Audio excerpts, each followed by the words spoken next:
This is Napoleon. Yeah, he looks like that typical loser from your class. He really didn't look like the future boss of Europe. Just a countryside Corsican kid who barely spoke French and constantly got roasted for his terrible accent. Imagine, the future emperor getting mocked at school like, "Dude, say bonjour one more time so we can all laugh again." And by the way, he wasn't a dwarf. 1.70 meters in the 18th century is basically like 1.80 meters today. A green flag for any girl. The only reason people started calling him short was because the British got salty after he beat them a couple of times and began trolling him however they could, even with a ruler. But the thing is, this school kid turned out to be smart as hell. In just a couple of years, he earned himself a scholarship, blasted his way into a military academy, and by 24, he was already a brigadier general of artillery. So he could just vibe on the Champs-Élysées feeding pigeons and daydreaming about taking over Europe. Meanwhile, you, at that age, can't even decide what scent of toilet paper to buy, and you still need motivational videos just to convince yourself to get a gym membership. And here comes the first thing you need to remember. Napoleon's big break came in 1796. Revolutionary France was fighting its neighboring monarchies, basically trying to share its experience in guillotines, equality, and brotherhood. Dudes, I've got a proposal. What is it? We made a cool product called the guillotine. Want to buy it? What does it do? It just cures the royal headache. No way! Hey, wait, I want one. My head hurts. Hey, you old gray-haired frick. Are you stupid? They already cured Louis XVI with a guillotine. Here's our counteroffer. Go to hell. As you've probably guessed, France and the European monarchies didn't manage to work things out, so the War of the First Coalition kicked off. Europe wanted to defend monarchy and put the Bourbons back on the throne in Paris, while France wanted to protect the results of the revolution and spread it all across the continent. At first, France was getting its butt kicked, as usual. Hey, France! What? Show your flag once again. Guys, that's a German joke.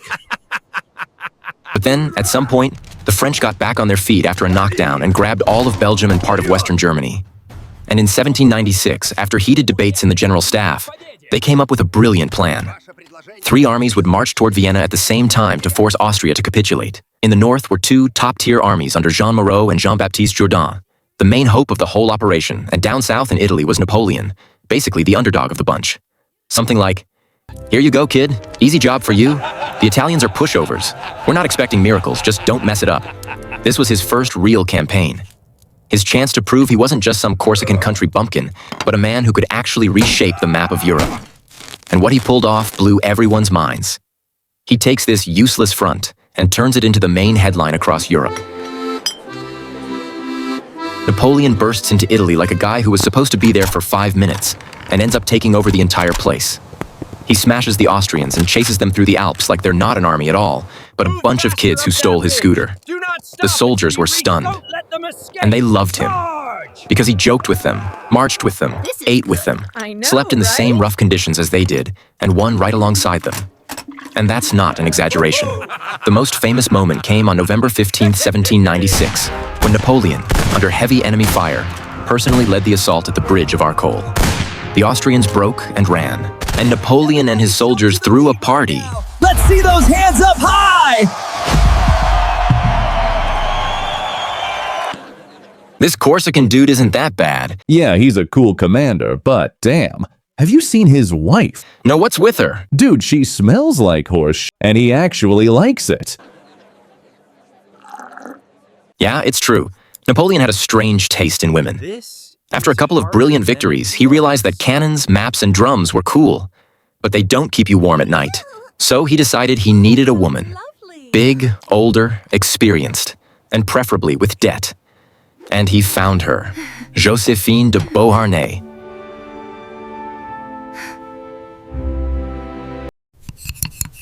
Mom, great news. I'm getting married. Is she from a decent family? Totally. 2 kids, 50 exes, and 150 grand in debt. Remind me how you conquered Italy if you're this stupid? Yeah, Napoleon was a military genius, But in romance, he was a total simp. Josephine, meanwhile, was smart and very experienced. 2 kids, a pile of debt, and a new guy every week. She saw Napoleon as a jackpot. The kids get food, she gets a sugar daddy. But she also had to make some real sacrifices. Napoleon had, weird preferences. Oh, my Josephine, I miss you so much. Please don't wash. I'm hurrying as fast as I can. I'll be there in 8 days. What the hell? Don't wash? What kind of idiot did I marry? Fine. He's got money. Like, they're good at talking you into things. Let's stink. Meanwhile, while Napoleon was off at war, Josephine was, let's say, very socially active. At the balls, she was kissing half of Paris, and not always on the cheek.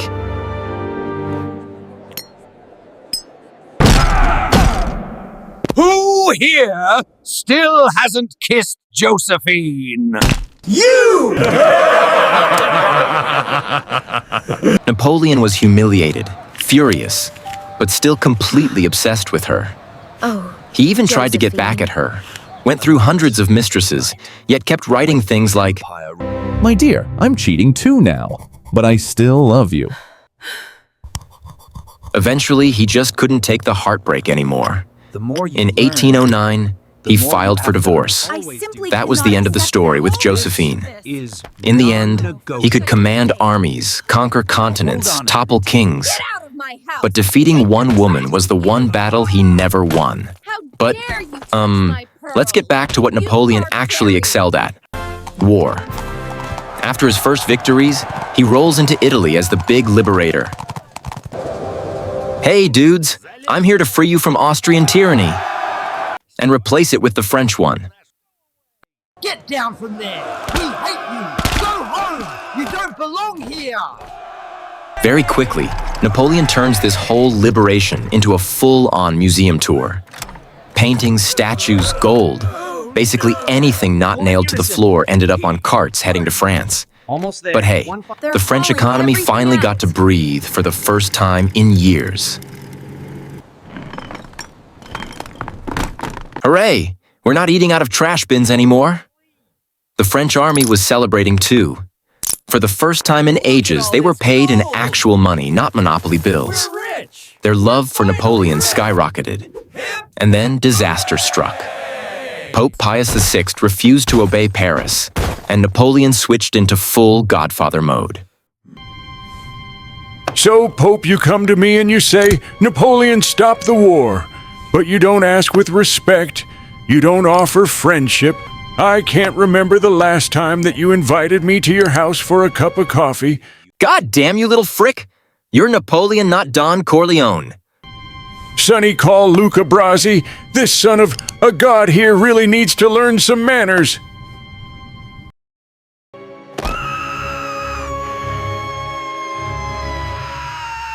As you guessed, talking didn't work. The Pope was stubborn as hell, so Napoleon went for the unexpected option. He kidnapped the Pope. Mr. Pope, Mr. Napoleon sends his regards. What are you doing for Christmas? I'm heading to the Alps to ski. Dude, we've just kidnapped the Pope. Sent him to a fortress where he died a year later, and put a much more cooperative Pius VII on the throne. With him, Napoleon signed the Concordat in 1801, a deal that cut the church's influence in France. They used to have a say in almost everything. After that, the Austrians were completely done. Napoleon approached Vienna, and they were already at the okay, enough, let's make peace man stage. And so this 26-year-old Corsican kid, who not long ago was a nobody, personally dictated peace terms to mighty Austria. These are the terms of capitulation. Wait. Give up territory money and whatever's left of my dignity? Yeah, give me some dignity, dude. My wife keeps putting me down, and I just keep swallowing it like a simp. Okay, dude. But seriously, why are you telling her not to shower? Napoleon returned home like an 18th century rock star. The public carried him around in triumph. The Directory, basically France's leadership at the time, was in a full-on panic. They were terrified that Napoleon, with his battle-hardened army, would march into Paris and take power. So after endless meetings, they came up with a brilliant idea. Send him off to Egypt under a fancy pretext. Cut Britain off from the route to India and deal them a blow. But they seriously underestimated Napoleon's brain. Their plan accidentally matched his own perfectly. He wasn't ready to grab power just yet, so he happily talked them into sending him off for new victories in Egypt. The idea was simple. First, a glorious triumph at the pyramids, then come back home and quietly take control of France. But that's a story for another time. Guards, seize him!